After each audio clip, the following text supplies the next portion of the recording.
নেপালের রাজনীতি শুরু হয়েছে এক ঐতিহাসিক অধ্যায়। প্রথমবারের মতো দেশটির সর্বোচ্চ নির্বাহী পদে বসলেন এক নারী, নাম সুশীলা কার্কি। প্রাক্তন প্রধান বিচারপতি এবং বেনারস হিন্দু বিশ্ববিদ্যালয়ের প্রাক্তনী এই বিশিষ্ট ব্যক্তিত্ব এখন অন্তর্বর্তী প্রধানমন্ত্রী হিসেবে দায়িত্ব নিয়েছেন।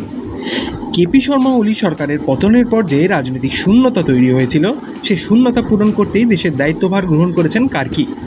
বিশেষত নেপালের তরুণ প্রজন্ম, যাদের বলা হচ্ছে জেন জি প্রজন্ম, দুর্নীতির বিরুদ্ধে যে আন্দোলন গড়ে তুলেছিল, সে আন্দোলনের ফলে আজকের এই বড় পরিবর্তন সম্ভব হয়েছে। সুশীলা কার্কির পাশে রয়েছে দু ধরনের সমর্থন। একদিকে ঐতিহ্যবাহী রাজনৈতিক শক্তি, যারা দেশে স্থিতিশীলতা বজায় রাখতে তাকে সমর্থন জানিয়েছে, আর অন্যদিকে রয়েছে তরুণ প্রজন্ম, যারা পরিবর্তনের স্বপ্ন নিয়ে দুর্নীতি বিরোধী লড়াইয়ে নেমেছিলেন। এই দুই মুখী সমর্থনই তাকে এখন একটি গ্রহণযোগ্য অন্তর্বর্তী প্রধানমন্ত্রী করে তুলেছে। ভারতের প্রধানমন্ত্রী নরেন্দ্র মোদীও তাকে অভিনন্দন জানিয়েছেন।